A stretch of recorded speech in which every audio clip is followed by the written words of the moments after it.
Assalamualaikum students, I hope you are all fine. Students, today we will start our chapter 1 of science, that is the digestive system. In this chapter we will learn what is digestion, what is the processes and the steps involved in the process of digestion. Then we will learn what are the problems related to the digestive system and the organs involved in this whole process. We will start from digestion. Students, do underline with me the important lines that are already mentioned and underlined in this heading and the further headings which we will start. But they are important from the creative point of view, so do underline that with me. Let's start the lecture. इस पूरे heading में जो कि digestion की है, इसमें हम लोग स्टडी करेंगे कि कौन कौन से स्टेप्स हैं जो इन्वॉल्व हैं इस पूरे डाइजेशन के प्रोसेस में, जो कि हमारी बॉडी में अकर होता है. First step, a mechanical breakdown of the food, for example by chewing it. तो पहला स्टेप जो कि हमारी डाइजेशन के प्रोसेस में इन्वॉल्व होता है वो है ब्रेकडाउन. फूड को हम लोग पीसेस में डिवाइड करते हैं, जो कि फॉर एग्जांपल चबाने से, बाय च्यूइंग इट, चबाने से होता है. Second step, a chemical breakdown of the food using acids and chemicals known as enzymes.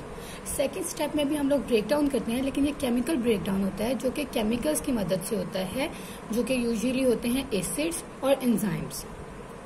Third step, enzymes speed up the chemical reactions of the digestion. They can carry out only one job. Enzymes which break down starch cannot break down the fats or proteins.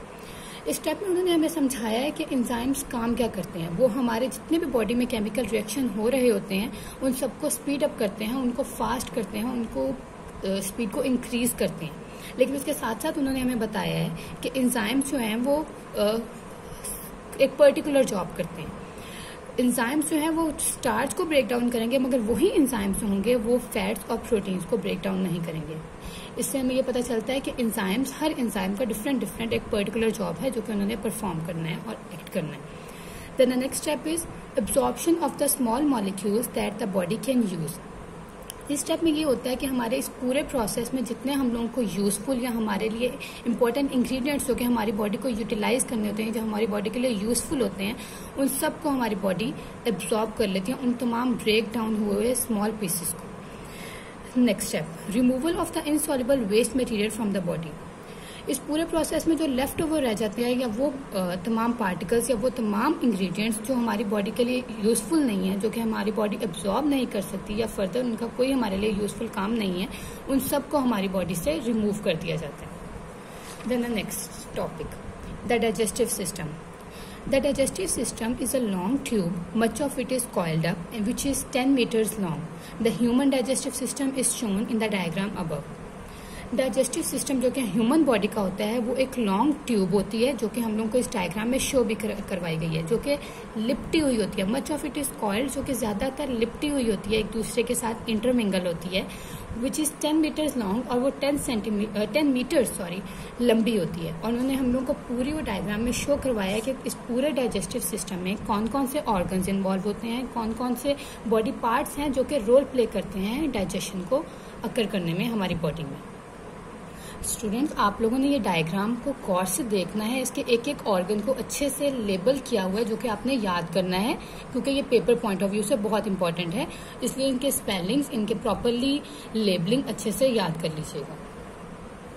So our next heading is the digestive process.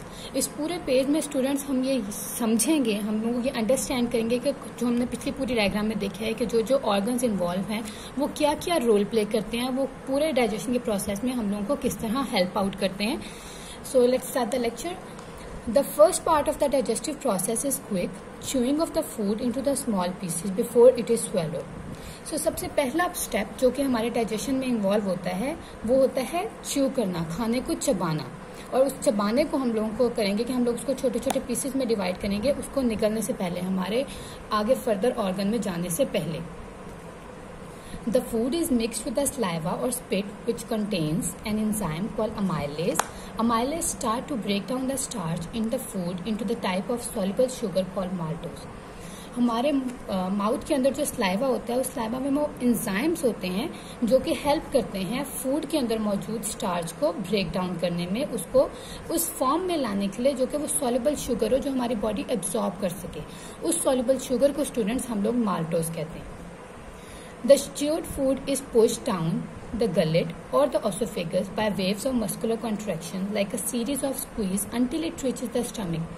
Food will go from your stomach to your go from your mouth to your stomach even if you stand on the head. ये चबाया हुआ खाना जो सा हम लोगों के mouth से है वो हमारे ऑसोफेगस और गलेट में जाता है, जो कि एक मस्कुलर कॉन्ट्रैक्शन की मदद से होता है, जिसमें बॉडी से माउथ से जो पूरा फूड है वो ऑसोफेगस से गुजरता हुआ स्टमक तक चला जाता है।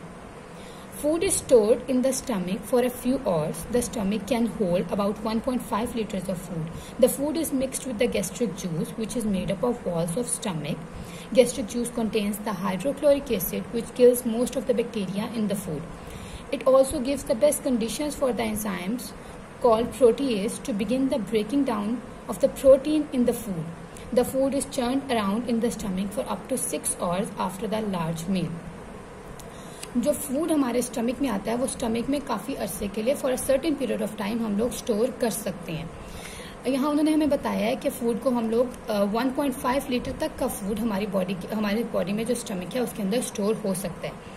अब बात आती है स्टमक में। स्टमक में होता है गैस्ट्रिक जूस जो कि हमारी स्टमक की वॉल्स बनाते हैं, और इस गैस्ट्रिक जूस के अंदर हाइड्रोक्लोरिक एसिड होता है जो कि फूड में मौजूद बैक्टीरिया को किल कर देता है। इसके अलावा एंजाइम होता है प्रोटीएज को, वो जो गैस्ट्रिक जूस है वो एंजाइम जो प्रोटीएज है उसको हेल्प करता है वो तमाम कंडीशंस वो एनवायरनमेंट प्रोवाइड करने में, ताकि वो फूड में मौजूद प्रोटीन को ब्रेक डाउन कर सके।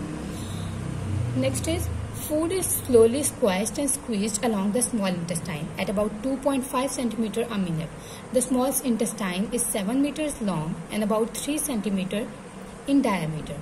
As the food is pushed through the stomach into the small intestine, a little at a time, bile is squirted onto it. Bile is made by the liver and is stored in the gallbladder until it is needed.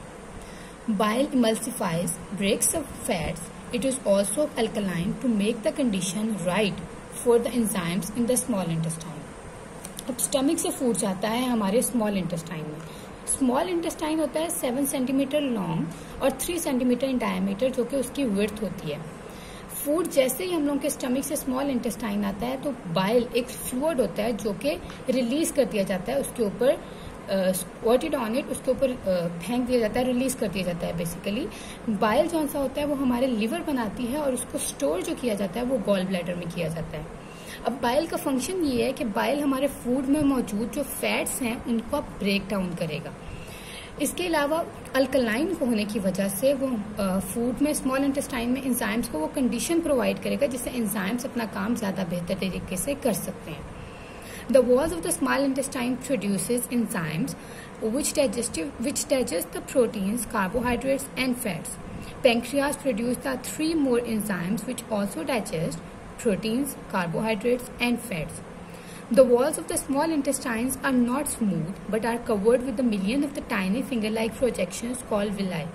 Villi are perfect for absorbing the food because they give the small intestine a much large surface area. They have thin outer layer of cells and a dense network of blood capillaries. अब इस पूरे paragraph में small intestine की wall की बात की गई है। स्मॉल इंटेस्टाइन की वॉल जो है वो सबसे पहले वो एंजाइम्स रिलीज करती है जो कि प्रोटीन, कार्बोहाइड्रेट्स और फैट्स को डाइजेस्ट करने में हेल्प करते हैं। इसके साथ साथ पैंक्रियाज भी 3 ऐसे एंजाइम्स रिलीज करते हैं जो कि प्रोटीन, कार्बोहाइड्रेट्स और फैट्स को ही डाइजेस्ट करने में हेल्प करते हैं। इसके बाद अगर हम लोग उसकी स्मॉल इंटेस्टाइन की वॉल की सरफेस की बात करें तो जो उसकी वॉल होती है वो स्मूथ नहीं होती, जबकि उसके ऊपर फिंगर लाइक प्रोजेक्शंस होते हैं जो कि हम लोगों को इस डायग्राम में शो भी किए गए हैं। स्टूडेंट्स, ये हैं फिंगर लाइक प्रोजेक्शंस जिनको हम लोग विलाई कहेंगे। ये विलाई जो है ये हेल्प करता है ज्यादा सरफेस एरिया देने के लिए, ज्यादा स्पेस प्रोवाइड करता है, जिसकी वजह से हम लोगों की बॉडी में जो फूड है वो इस पॉइंट पे आके ज्यादा एब्जॉर्ब किया जा सकता है। फूड से जो फर्दर न्यूट्रिएंट्स हैं, जो हम लोगों की एसेंशियल इंग्रेडिएंट्स हैं, उनको वो एब्जॉर्ब करने में मदद करता है। उसके अलावा ये थिन लेयर ऑफ सेल्स होते हैं इसके ऊपर और एक नेटवर्क ऑफ ब्लड कैपिलरीज होता है। स्टूडेंट्स इस पूरे पेज में जो लाइंस आपको अंडरलाइन की हुई नजर आ रही हैं, आपने इनके खुद से क्वेश्चंस बनाकर उनको कॉपी पे नोट डाउन करना है। अपना बहुत ख्याल रखिएगा students. Thank you. Allah Hafiz.